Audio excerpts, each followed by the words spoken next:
Hey, what's up? I'm Marty Yang, creator of the Lucky Brain podcast. Thanks so much for tuning in.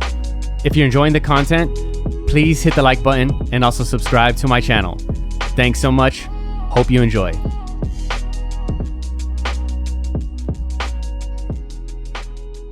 All right, so Chris Diaz. Marty. The intro. Thanks for doing this, dude. Appreciate it. Absolutely. Michael referred me, I believe, right? Yes. Michael. You were referred by my friend Michael, HD Flat Beach. Shout out to you, brother. HD Flat Beach. I don't know if he's still doing that other thing. What's it called? The YouTube channel he does. Damn it, man. This is stupid. I feel like an asshole. What the fuck? Fiverr. Yeah, that one too. Yeah, Fiverr, whatever. Right. And then Modern Wiz. Modern Wiz. That's the big one. That's the big one, yeah. Sex sells. Sex sells, definitely. So for people who don't know what we're talking about, my friends have a YouTube channel with over 2 million subscribers or something along those lines called Modern Wiz.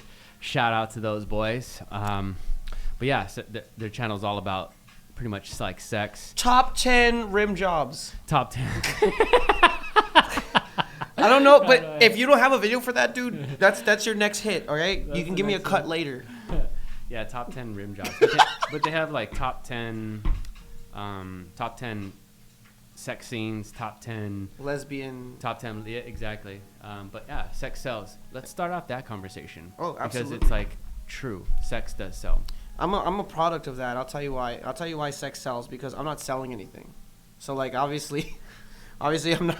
I ain't no Brad Pitt in this bitch. Mm-hmm. I was talking to my girlfriend about this actually. She's a female musician. Her name is Black Widow Chick. She's amazing. She's like a folk kind of guitar player. Anyway, she realizes that, you know what, if you're a female in the industry, music industry, have to make that clear, music industry, that people come to your shows not because they think you're good, because they want to fuck. Yeah. But sex does sell. Absolutely, man. You have a female in anything. There'll be dudes there like, I think I could fuck her. And they show up to the shows.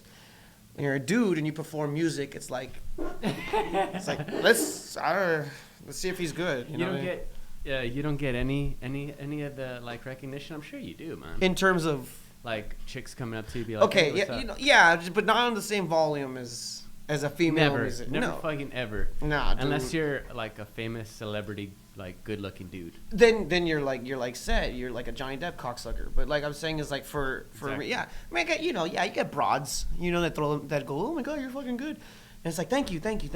But then they probably have something. You're probably gonna catch something. You gotta be careful with that shit. I experienced that one time. You caught something? No, I was in a band when I was 16, and we played at a high school show. Oh, nice. Yeah, like at a lunchtime or something like that. Uh-huh. And then this one chick came up to me. She's like, hey, you're Marty, huh? I'm like, yeah, I am. Did you do that voice too? Yeah. And then we actually went on a date later and everything. So it was interesting. Did you fuck? No. Oh, okay. No. I don't recall. I don't think so, though. I remember I stole a thong and I gave it to her. I stole a thong from a store. That's really sweet, Marty. And then I gave it to her as a present. Hold on. All right. Wait. Oh, So you stole a thong from where? Do you remember? No, probably like Victoria's Secret. Victoria's Secret. Something like that. A little go-getter. You fucking stole the thong. Dude, I stole a thong and I gave it to her. And it was so embarrassing because when I pulled up in my car, like first date, and then just gave her like a fucking piece of like underwear. And it was embarrassing. Wait, that was the first date? That was the first You date. gave her that your first date? First date, gave her a thong. Yeah, that's it why. was so weird, and she picked it up, and it was just. What was your reaction like? Wow, thank you. She was just kind of like, thanks. She didn't really know what to think, really. Did you learn from then? Like, are you good now? Yeah. You're not 100%. giving thongs on first dates anymore? Exactly. That's good. Good for you, Marty. You had to learn some way. Yeah. Man, when it comes to like talking to women, you don't learn that shit. At least I didn't, because I was a guitar nerd, dude. Like all I cared about was guitar, and I didn't really know how to socialize with girls. I was a friend zone guy. Friend zone Guy. Because like the all right, here's the thing. With nice dudes, because I'm a nice guy. Like I know I look like a dickhead, but I'm a nice guy. Nice guys finish last. It is true. Like you're nice to a girl, she's like, oh, he's nice. Yeah, but I want to be with this guy who's a fucking dick. Yeah, in some ways, yeah. No, yeah. Interesting dynamic. But as you get older, like, I became an asshole. like only when the time's appropriate. I know when to be an asshole, and I know when to be nice. But you can't lose your edge as an asshole. You gotta always kind of have that, because for some reason girls just they still like that shit. Yeah. They grow out of it in high school. They maybe the nice guy is, but I don't know, dog. It's that whole Prince Charming bullshit, right? Yeah. Pull this up to you, Chris, a little bit more, because they're kind of like omnidirectional microphones. Is this cool? Right here. Yeah, I'm pretty sure. Let me see. Yeah, just making sure. Microphone check 1 2 1 2. Check 1 2. Check 1 2. Yo. Yeah, I think you're good. All right. Let me try to turn this shit up. No worries. This ain't live, right? Check it out again. Check 1 2. Check 1 2. We're good now. Yeah, but anyway, yeah, we're nice dudes. No, right? I know exactly what you mean, dude. When I was like freshman in my sophomore year, I really didn't know how to talk to girls. Not really. I did a little bit of flirting, but to get to the like hotter girls, I just didn't know how to like approach them and talk to them. I think I was just intimidated. But then I hung around friends who were a year older than me, and they got all the chicks. So I would like observe and watch them. Yeah. And something about alcohol that I can appreciate, when I was like 16 and a half, 17, I started drinking, started going to parties, and it helped me to become more social, more outgoing. And going to parties, I was able to like dance with chicks. There you go. Release like inhibitions and things like this. So I want to know Marty's dance moves. yeah. No, I'm a smooth operator. Oh, dude. oh shit, my bad, D. My it bad. Depends. It depends, dude, honestly. But I like all different types of music. We were talking a little bit about music last Correct. time at the studio. Big fan of like hip hop. Big fan of what would you classify Red Hot Chili Peppers as? The fact that we have to ask that question only proves that they're brilliant. I guess alternative. Alternative. Yeah, like because there's so many elements of different things. Like John Frusciante brings the rock and roll for sure. Flea brings the funk. Chad Smith brings the power. And Anthony Kiedis is just this unique fucking force. Unique force. He's just like he scats here and there, and his voice is so goddamn recognizable. I always thought about when it comes to music, like being good at your craft is one thing, but being recognizable, having your own sound is very important. Very important. Yeah, because like if that was the case, like you watch American Idol, I don't know about you, but all the singers sound the same. They're all just polished up, fucking, makeup, dolled up, fucking same voices. If they were as amazing as American Idol says they are, the ones that win and shit like that, where are their hit albums? Yeah. Where the fuck are maybe you have Kelly Clarkson, that's one in like a million, but like where are their hit albums? Because it's not all about skill, it's all about writing. That's something you're born with. You got to be born to know how to make something catchy, something true and beautiful that people can relate to. Mm-hmm. So just having a good voice is not even like the surface of where you should be as a musician. And then also, do you know the band Phoenix? They have that hit on the radio. They have Listomania is a pretty big song. 1901 I think is another song. But the lead singer, he has a pretty average voice as a singer. He reminds me of Jack White, like his tone. Yeah. His vocal tone. I know. Yeah, I think Jack White's pretty awesome though. He's White Stripes, right? White Stripes, the Raconteurs. Yeah, he's amazing. Excellent. And then Phoenix is amazing too, but there's something about like the relationship that you have with your band that makes the music stand out. Like Absolutely. That is your sound. I'm glad you brought that up, man. I have a lot to say about that. Real before I go into it, you were in a band, you said, in high school? I was in a band. What did you play? Guitar. Oh, you're a guitar player. All right, cool. I was playing the bass for the band, but I play guitar and piano. Oh, nice. And what do you guys do, covers, or were you guys covers in band? Yeah. If you don't mind me asking, like what covers did you guys do? We're playing emo shit, because that was kind of like all the rage when I was in high school. What were you class of? 06. Okay, yeah, for sure. Dashboard, Confessional. Yeah.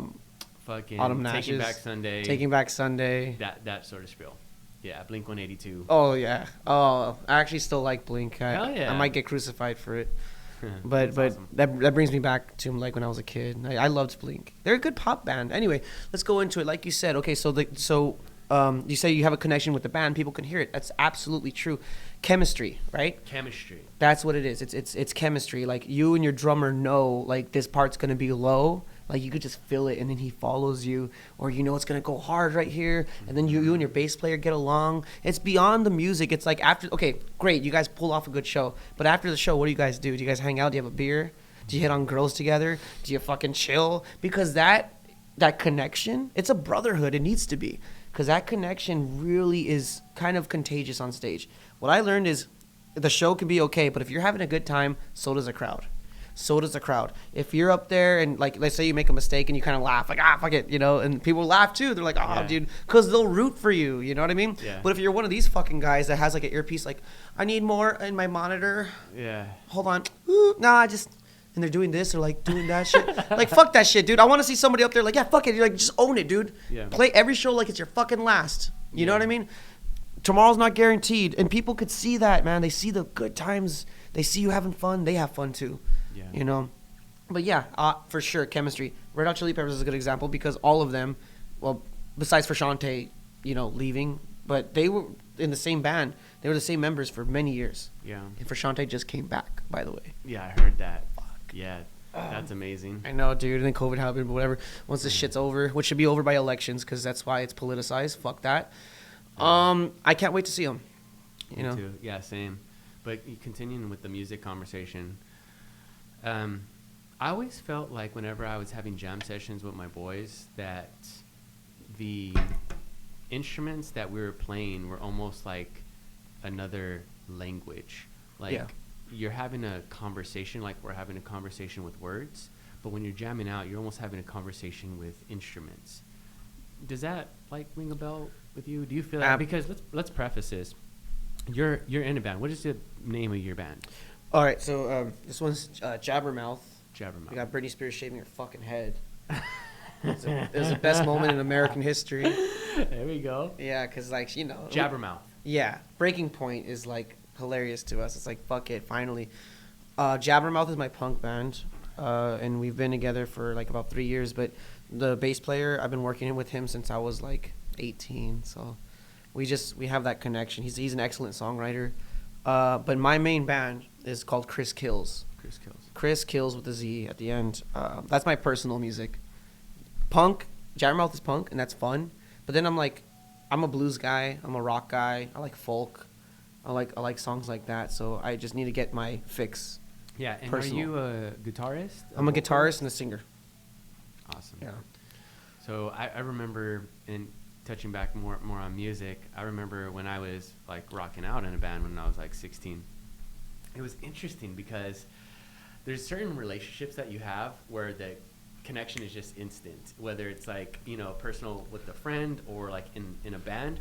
And I remember this drummer dude came over for practice, and he was just like a random dude. Mm-hmm. But we rocked out so fucking amazing that like we just looked at each other like after we done, and I was just playing simple ass power chords, but he was fucking rocking out on the drums. But for whatever reason, we connected so well, and that feeling is amazing. So like explain the feeling that you get after like an amazing show. Like what is that like? Okay, so I think what makes performing an amazing show more special is that it's not a personal achievement. It's like you went there with your bros, with your boys, and you all experienced it together. Like it's one thing to like, you know, personally achieve something, but the fact that you shared it with like your band, amazing. Because like it really is. I don't mean to be dramatic, but it's like you're going to war. It's like you and your homies, you know, your fucking roll dogs. We're going in there. This crowd has never fucking heard of us. We actually played Warped Tour in 2012, and that was fucking terrifying. Because Jabbermouth, same band but different name. We were called Einstein, and we got a reputation like around East LA and Pico and Montebello and like the whole LA County as like this crazy fucking punk band. We used to set our bass player on fire. What? Yeah, we used to scream "Hail Satan," and we used to get the whole crowd to scream "Hail Satan." And I remember I thought of that because I'm like, you know, that's only exclusive to metal, but fuck that, we're punk, but we could still be like "Hail Satan" because it's funny to me. Yeah. So we would get like literally high schoolers to scream "Hail Satan," and like we're on a PA system in like the middle of conservative Montebello. So you would like people would call the cops on us because they thought we were having fucking like goat Devil sacrifices. You know, I thought Hillary Clinton was gonna show up and eat my ass or something. So we were doing some crazy shit, and then okay, so after that, we got a reputation. Play Warped Tour. Now, what I was saying about the playing a good show, we had a great fucking show. We went up there. No one knew us. No one fucking has ever heard of us. We got there because we won to battle the bands over there in Belvedere Skate Park. So we won and whatever. We're there. It was fucking terrifying before you get out there. And I'm like, holy shit. Like, I can't believe we're doing this, you know? And we finally got out there and we just did our thing, dude. We fucking rocked hard. And people, we won them over. And like I said, it's more than a personal achievement. After the show, we got off. That's amazing. Went downstairs and we looked at each other. We're like, we fucking pulled it off. Wow. Holy shit. That's so cool. Yeah. And then, you know, obviously, like, the fantasy is like, oh, and after that, you got a fucking record deal, you got a record contract, and blah, blah, blah. No, that doesn't happen. Sorry. It's very rare. And now it's all about, like, how many streams do you have? How many emails do you possess that will buy? Back then, it was all about, like, okay, we're going to make you famous. I'm going to take a chance here. And I'm going to take this band, and I'm going to invest in them, give them all this money. But now, for the business aspect, it's like, okay, I'll make you famous, but I need to make sure that I'm going to get my money. So let me see your Instagram. How many followers do you have? I see. Let me see your Spotify. Do you have a lot of plays? How much money do you make? Do you have merch? This is da-da-da-da-da-da. So this is like a new era. It's more like DIY culture now. So the whole record label thing to me is dead.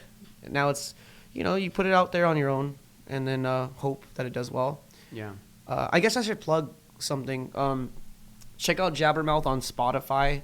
We have all our music up there, our discography. Mother's Choice is our latest album. Recorded all on tape, by the way. We said fuck digital. Yeah. We want to record just like the way that like our idols did. So we did tape, which costed a little more. But it sounds beautiful. I would say check it out. And then follow Chris Diaz Kills on Instagram for my personal music. Yeah. But yeah, it's a beautiful moment when you win, you know? Yeah, absolutely. That's amazing, dude. Yeah. So, do you play on any other instruments besides guitar? Oh, I mean, I play bass. Every like decent guitar player can kind of like fuck around with the bass, but yeah. I don't want to say I play bass because I don't do like slap and pop and shit like that. But I can play bass, like if you know. An instrument that I want to learn how to play is the cello. The cello. Yeah. Like for whatever reason, the strings, like I don't know what you would call it, but woodwind or whatever the fuck it is. Amazing. Yeah, no, it's beautiful instrument. And then the guitar is extremely beautiful as well. Yeah. But what a cool instrument, because you could like, it's portable. You know, you can like just take it, like you just have it on your back. Oh, the acoustic.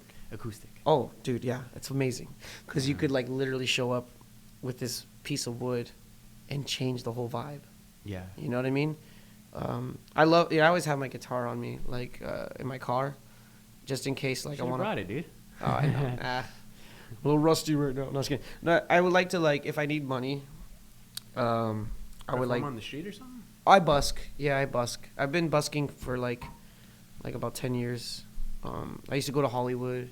I used to go to Pasadena. You know, just play and then take song requests. And then when you do that, you kind of like get stronger as a performer. And like people throw songs at you and then you learn it like on the spot. But yeah, sometimes, you know, if I'm driving by and I see like a fucking Food for Less or Superior, which is LA County based grocery stores, just for people who are watching that are not from here. Yeah, I would just go out there and play, and if on a good day I'd leave with maybe like $80 in like 2 hours or something. Nice. Just fucking shred, dude. Like, what do you want to hear? There's also not being shy, like going up to people, hey, you want to hear a song? I'll give you a song. What do you want to hear? You know, I'm not asking them to give me money. I'm like, do you want to hear something? Let's play. You know, like, what do you want to hear? Yeah. And then people are really cool. But yeah, again, it's a piece of wood with metal strings. Yeah. That could totally change the vibe or make you money or. Yeah, absolutely. You know. When did you first start getting into music? Okay. All right. So that's a deep question. So when I was younger, I was like, I don't know. I always like hear a song and I was like excited. I was like 4 or 5. But what really got me into what I do now. So back in the day, I'm born 92. I'm 27. When I was like around 8, it was 2000s, and I was just trying to like follow what was popular as a kid. Like, I know 50 Cent was big. I know Snoop Dogg, 50 Cent. And then I would, the emo shit, whatever. But I remember in 3rd grade, I bought Back in Black by AC/DC. That's random as fuck, dude. You're in 3rd grade and you're buying AC/DC music. I went to FYE. And it was funny, before that, my sister, she's older than me, so like I was like 10 and she was like 13. She used to bring home Slim Shady albums. Yeah. And I remember, man, I feel so bad for the millennials. They're not going to experience this shit. But like back in the day, you had to go to FYE and Hey Mister for an album that they wouldn't sell to you because you're young. It had a little parental advisory thing and they wouldn't sell it to you. Now you can just go on Spotify and you can literally look at a beheading video and some fucking Asian cosplay like with one click. But back then it was like I had to go to FYE and I had to like ask them, hey, can you give me this album? Here's some money. FYE? Okay, cool. Oh, thank you for asking. I'm sorry. It was a music store at the Montebello Town Center. Oh. That was the place I would go to. The FYE. It was like that was where I buy my CDs and shit. Good question. Sorry, I just expect people to know that shit. But it's a music store, and I would ask people like, hey, can you give me that new Marshall Mathers LP? They're not selling it to me, or Korn, or Offspring, and so yeah, my sister would bring home these albums and shit, and we would listen to them in my treehouse. And I always felt like I was like, it was cool. It's something that I'm telling you, millennials are not going to understand. But it was so fucking cool. But anyway, the point is, one day I decided to buy Back in Black by AC/DC. And when I first heard those chords come in on Back in Black, I was just hooked. I'm like, what the fuck is this? Rock and roll. Fuck rap. I'm done. I hate this shit. PIMP. Shut the fuck up. I want to hear songs about worshiping the devil, guitar solos, authenticity. And AC/DC was kind of like my introduction into that world. And then I knew right away I want a guitar. I want a fucking guitar. If you look up Angus Young on YouTube, the guitar player for AC/DC, look how crazy that little motherfucker is. He's like 5'4", he has devil horns, a beautiful red Gibson SG, and he just goes crazy. He does the duck walk. He runs around and goes in the crowd and shreds. And anyway, I'm like, I want to do that. I want to do that. So even before I got a guitar, I practiced on a broom because I learned the moves first. Like a fucking witch. Yeah, I learned the moves, and then when I was my 15th birthday, I finally got a guitar. And I didn't put her down. It was like having sex for the first time. Or anything for that matter, like anything amazing. I just couldn't put it down. I was up till like 6 a.m. learning the first 3 notes of Stairway to Heaven. And I'm a little 15-year-old kid, dude, at a Catholic school, of all places. And I was learning that shit, and I just couldn't put her down. And then before you know it, I was getting better and better and better. And now I'm happy to say that I'm pretty good. I'm not bad. I'm not bad. That's awesome, dude. Yeah, I got to come to one of you guys' shows. You still playing, right? Oh, yeah. You know what? We had a show yesterday. Because of COVID, we did a live stream at a brewery. No one's allowed. It's just a band or whatever. And we went on live on Facebook Live, and it was cool, man. Free beer, fuck it. And we did our set and stuff like that. But something that I'm probably not supposed to talk about is there are shows still. They're just kind of like how Prohibition was. It's underground. It's underground, dude. Knock. What's the password? That's what's happening in the music scene right now. Wow, I didn't even know that. South Central, Compton, some places in Monterey Park, East LA, and to get booked, these promoters are fucking proactive on not getting caught. They have to make an Instagram that day and message me and go like, "Hey, can you play the show?" I'm like, "Fuck yeah, I can." And they say wear a mask, but no one wears a fucking mask when they're in there. Yeah. Again, I don't want to come off we don't care and this and that. I'm sorry, dude. Just like everybody else, I'm trying to make a fucking living. Yeah. If you're gonna take music away from me, this shit kept me out of jail in the fucking first place. All right, I got a fucking record, not deal, a record, and I need this shit. We need this shit. Yeah. All right, we do, and I'm sorry. We're willing to risk it. Risk it for the biscuit. I like that. Risk it for the biscuit. I'm willing to steal a thong. I gotta do what I gotta do. Yeah, man. No, totally understandable. Yeah. Watch him sanitize the whole place after I leave. He just burns me. Well, it's interesting because a lot of people. Let's say, for example, barbers. My barber was saying, "Hey, I'm doing cuts on the low. This is the price. This is where it's at." And so people are doing what they fucking need to in order to like make ends meet, to just like keep on living, because it's crazy fucking times right now, man. You know, yeah. It's almost like cliche to even go into it, but let's fucking do it. Was it March? Early March this happened, right? This started. I just thought it was like everything else. Ebola. What was the other fucking goofy one? The bird flu. You know, where it's like it has its run. It's like one hit wonder. Like if a fucking virus was a band, like all of them are one hit wonders. Yeah. But this one right now is the fucking Beatles. Yeah. Just hit after hit after hit. They're like, they're still relevant. Like, I can't believe it. But yeah, we're stuck. You know, and I gotta tell you, man, people are talking about like, yeah, you're gonna risk, you know, giving the virus away, blah blah blah. They don't even talk about the people like me or like anybody else who lost their job, who are depressed and won't die of the virus, but will die of pure depression. Yeah. Might kill yourself.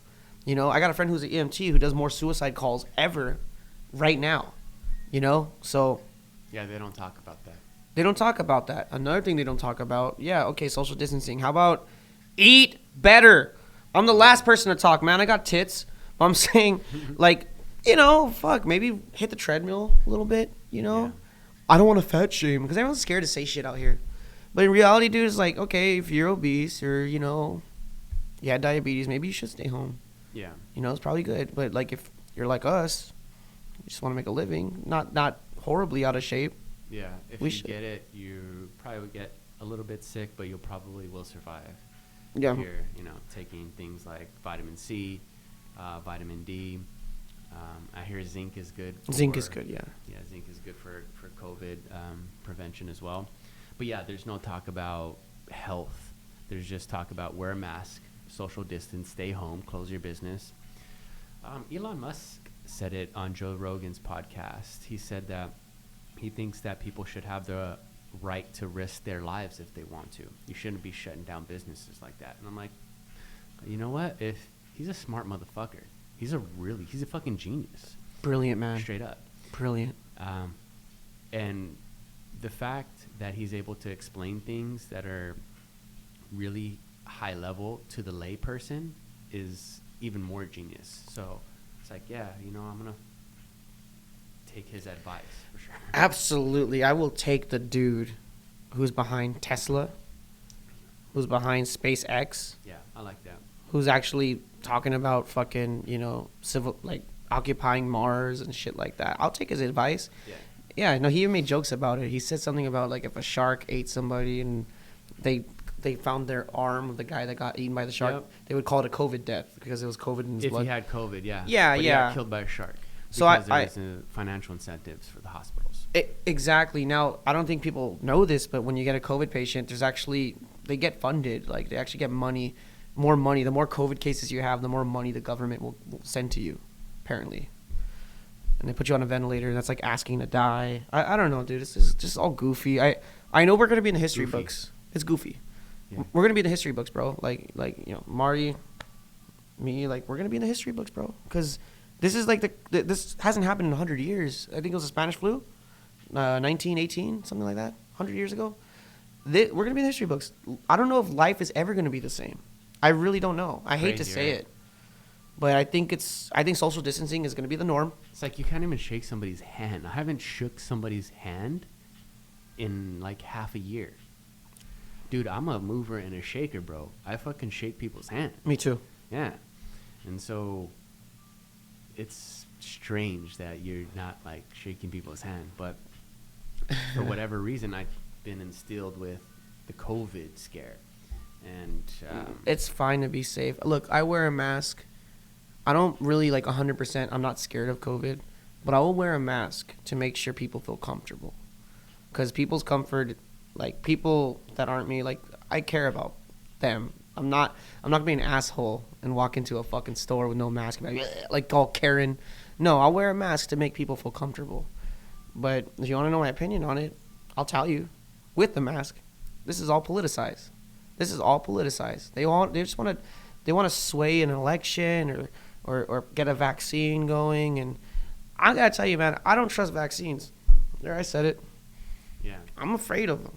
You know, like the vaccine thing is controversial. I think for me, my personal opinion is I think the vaccines could possibly have a little bit of something that is not meant for COVID. It could possibly have a little something that's meant for something else that maybe influences your biology in a certain way. Maybe it depresses you. Maybe it dims your I don't know, creativity or something along those lines. Talking about conspiracies, I think that could possibly be prevalent, because there's one thing that is for sure, that there's two very enticing things in life: money and power. And when you're able to control people, that's a lot of power. And people say it's all about the money. Yes, but I think it's all about the power, because people want the money to get the power, to get the influence. And so I think there's some cynicism going on at a high level. I think that if we're talking conspiracies, I think that's a possible conspiracy. Well, I'm glad you brought that up. One would say, why do this? If there is a God, or if there is a hell, you know, wouldn't that influence you to not do horrible things? Wouldn't that influence you to possibly not be that way? But in reality, I think power is such a fucking intoxicating thing. They just get drunk off of it and they can't stop. Mm-hmm. You know, like money's one thing, but power's another. Control. Yeah. It's honestly terrifying. And you were mentioning about the vaccine and what can come with it. I even think like a compromised offspring. You know what I mean? I think that, like, obviously, like, you look at the numbers, this is the most cancer that has ever fucking been ever. Like, the most cancer cases ever are happening right now. Most autism, you know, dyslexia. This is just like, they're like record high right now. You know, you can say it's the environment, chemtrails, whatever the fuck. The point is, it's happening. Whether you believe in shit or not, the truth is there are more cases of that, of compromised offspring. This vaccine will totally fuck shit up even more, I think. I honestly believe that. And here's what scares me. What if it's an imperative that you need to take a vaccine? As an American, I think I should be able to say, I don't want to take it. Oh, okay. Then you're going to get arrested. That's what I'm afraid of. Yeah. That's what I'm fucking afraid of. I'm terrified. I think I see that happening. But they did it September 11th. They used fear to get us to do what the fuck they want. They used fear to get us to pass a bill that says I should be able to check on you whenever I want because you could be a terrorist. The Patriot Act or something. The Patriot Act. Oh, and no one's going to take advantage of that? I mean, a fucking guy named Edward Snowden literally fucking exposed it and left the country. They're going to use fear to get what they want. Now, if this vaccine shit, oh, you need to take it because we're also sending you to jail. I could see that happening, man. But luckily, there's enough patriots in this country that will say, fuck you. Yeah. And I like those people. Yeah. I love everybody, dude. I don't care what side of the fucking bird you're on, left or right. I don't care. If you're a cool person, I fuck with you. You're on the right, you're a Trump supporter, that's fine, man. Let's go drink whiskey and shoot guns. You're on the left, you're a liberal. Okay, man, let's go eat something vegan and hang out. I don't give a fuck. I won't hang out with you, dog. Yeah. But that's a cool mentality. Yeah. But then, you know, when it comes to like what I believe in and all that shit, there's a reason why you don't know who I vote for. There's a reason why the polls are private. I do my thing. I don't fuck around. I go to the polls, I do my thing. That's it. I'm not trying to divide my audience. As a musician, you need to shut the fuck up about politics. When you were in high school. Okay. And you were a nice guy. Okay. How did you learn to find out like girls like the asshole? Because it's true. Yeah. It's damn true. You know, it's a damn... I hate to say it, but it's goddamn true. Okay, so how did I learn? Well, it's very similar to how you learn, sir. The booze. Yeah. What it did for me is when I drank, I just didn't give a fuck anymore.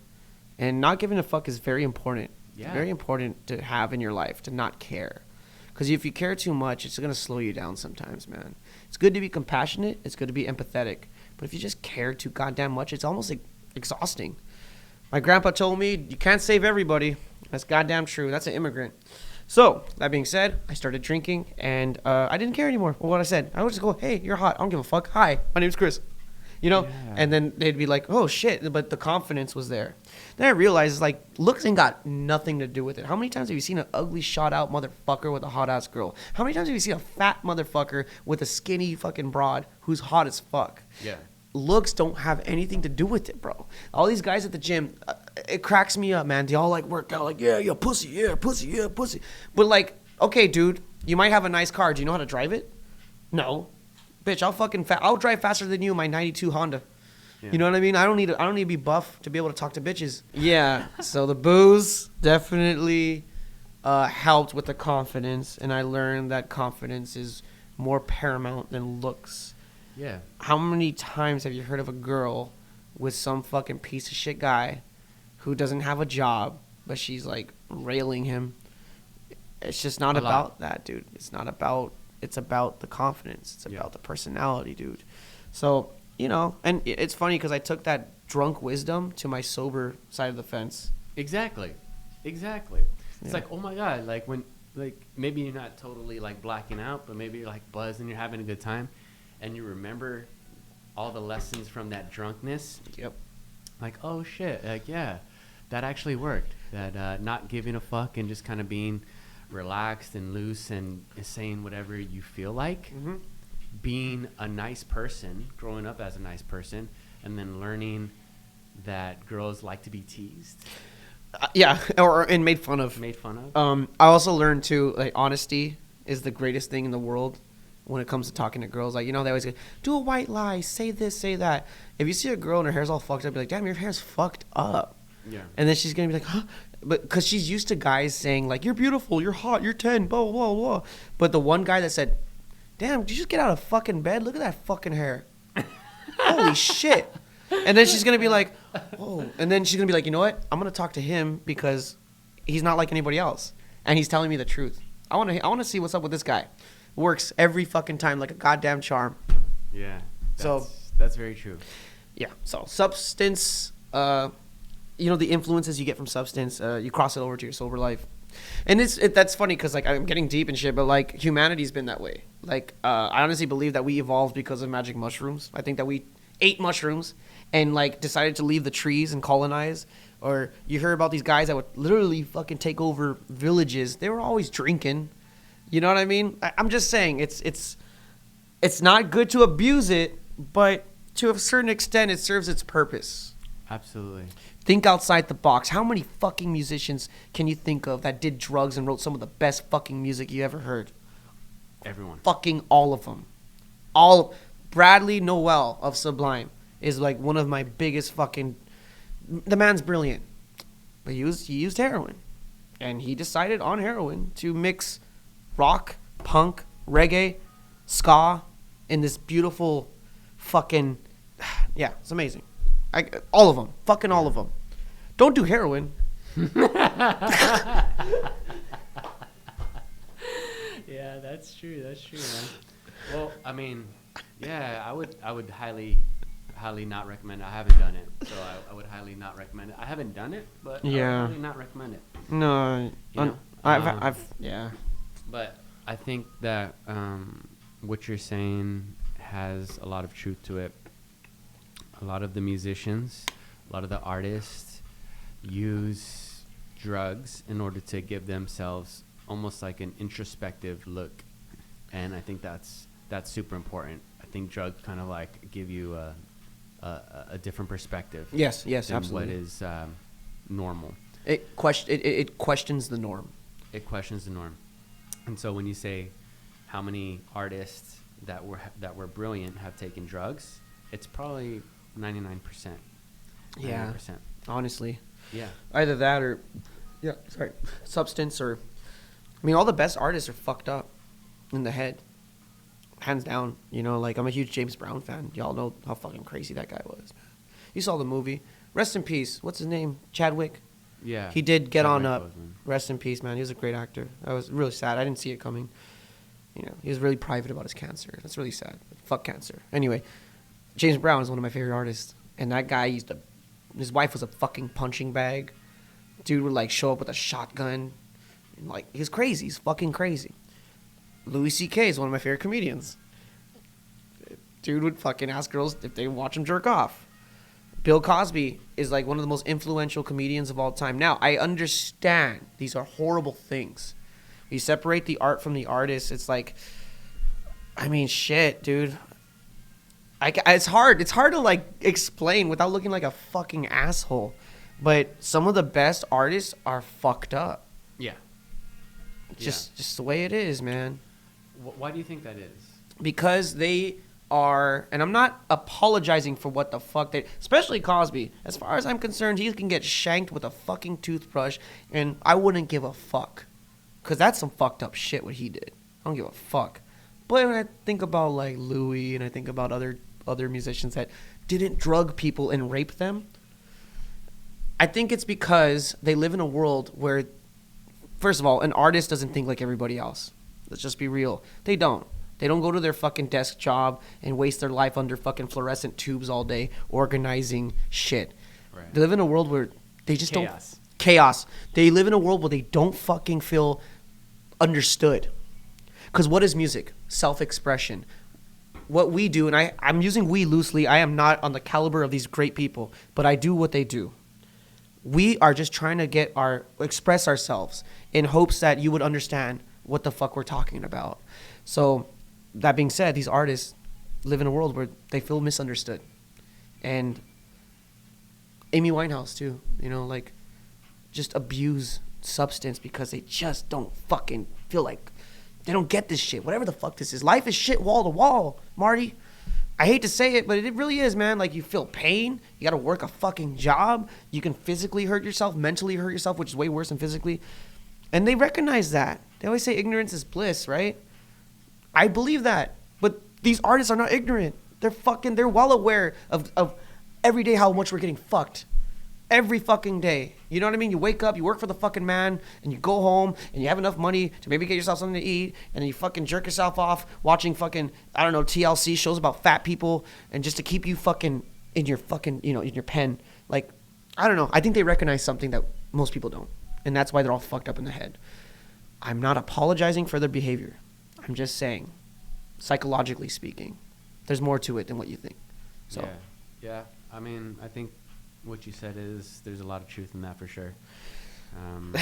The tone of your voice, I don't know. I mean, it's true, dude. Like, I watch the Joe Rogan podcast a lot. Me too. Huge fan. Yeah, and he's always saying that the funniest people he knows, they're all fucked up. They're all fucked up. You know, they had something happen to them in their childhood, and they had to develop this like need to like be seen or need to be heard, need to be heard. He said that? Wow, yeah. That's pretty much pretty much it. Need to be heard. And so when they're expressing themselves, they feel so fucked up from everything that's happened in their childhood that they're finding a way to like find love, and they do it through like a creative endeavor. Acceptance? To find acceptance, and they find it through like, is it comedy? Is it music? Is it I don't know. Is it business? Art, filmmaking, whatever it is. Podcasting, yeah. Whatever it is, they find a way to receive that love, and that's some pretty deep shit. It really is. Yeah. Like you saying that right now is like I got chills. I'm like, because that's basically what it is. Trying to find acceptance on this fucking planet. Mm-hmm. You know. It's just I don't know, bro. Like, in a perfect world, everybody would get a chance. You know what I mean? But it's not. The world's not perfect. It ain't. It's far from perfect. Far from it. But where we are right now, I mean, I can't complain too much, especially here in this country and stuff. It's like, and that's polarizing. But I could be in Chile somewhere getting fucking cut in half with a machete. Yeah. You know what I mean? Oh yeah. You could be fucking born in Africa, starving, or like family killed, and you're abducted by somebody who fucking sexually molests you. Yeah, exactly, dude. Drugs you up and then gives you a AK-47 and tells you like you're the most powerful motherfucker in the world. Influence Shoot these you, motherfuckers. Yeah, exactly. It could be way worse.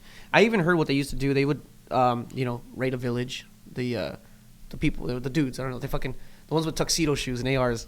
They would raid a fucking village and literally make siblings, like throw a sword or a knife in the middle of the room and be like, pick it up.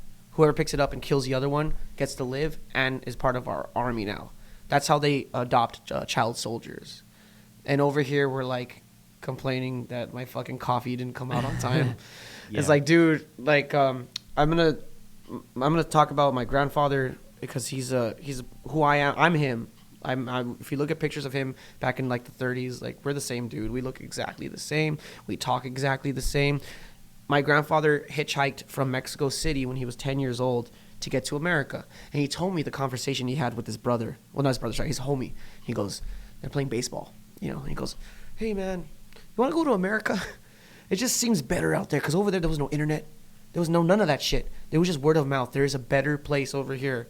And he's playing baseball, and his homie goes, yeah, let's go. And he didn't think my grandpa was serious. But the thing about my fucking family and my lineage, when we say we're going to do something, we're going to fucking do it. So the next morning he goes, come on, let's go. So he started hitchhiking. It took him 20 days to get from Mexico City to Texas.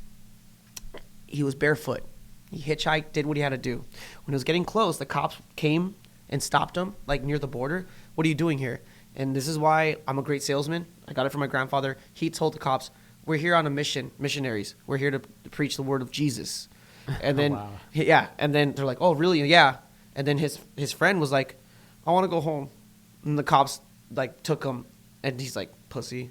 So then he went to Texas, and then he got a job at a paint factory. And how he got the job was hilarious, actually. He would just show up every day and be like, I need work. No, we don't have work. I need work. No, we don't have work. I need work. No, we don't have work. Then finally, one of the workers was late, and he goes, I need work. Okay, do this. And then he did it. And then the next day he went, I need work. He said, sorry, that worker showed up on time, so we don't need you. But then he was late again. And then my grandpa said, I need work. And they're like, okay, you know, fuck that guy. We're going to fire him. Let's get this fucking 10-year-old kid. And he just worked his ass off, dude. Wow. And lived. And he was such a cool guy. Like, apparently he was really social, really outgoing and charismatic that they're like, I like this kid. You know what? You where do you sleep? He goes, in the street. My grandpa was sleeping in the street. He goes, why don't you fucking sleep here at the paint factory? We'll make a bed for you, and you could just sleep here. And then we'll wake you up in the morning, and then you go to work. So he did that shit for fucking, like, 3 years, and then he was a manager by 14. This motherfucker was a beast. Met my grandma, blah, blah, blah, and then got drafted to the Korean War. My point is, Marty, this fucker struggled for his family to have a better fucking life. I am tired of hearing people complain. I am tired of fucking hearing white people problems. I'm done. I hate it. Fucking done. Sorry. This is the best we can do right now, and I'm cool with it. Okay? Yes, work needs to be done. Don't get me wrong. There's things that we need to fix. But right now, things are pretty fucking good. You know, they're pretty fucking good. Let's end it on that, Chris. Let's end it on that, dude. Yeah, I'll just throw my little 2 cents in there and we'll end it. Yeah, things are pretty good. For the most part, we could be far worse off than we are right now. Even though the political discourse is crazy right now, it's fucking minor. You know, people are going to do what they need to do in order to maintain their income, whether it's like, you know, playing underground or cutting hair underground or whatever it is. Let's get it. Like, let's go after it. You know, do what you need to do in order to, you know, keep your sanity. Be a fucking nice person. Be open-minded. Yeah. Be kind. Love everybody, man. Love everybody. Don't matter what they believe in. Peace. Respect. Peace. All right. Thank you, Marty. Thank you, dude.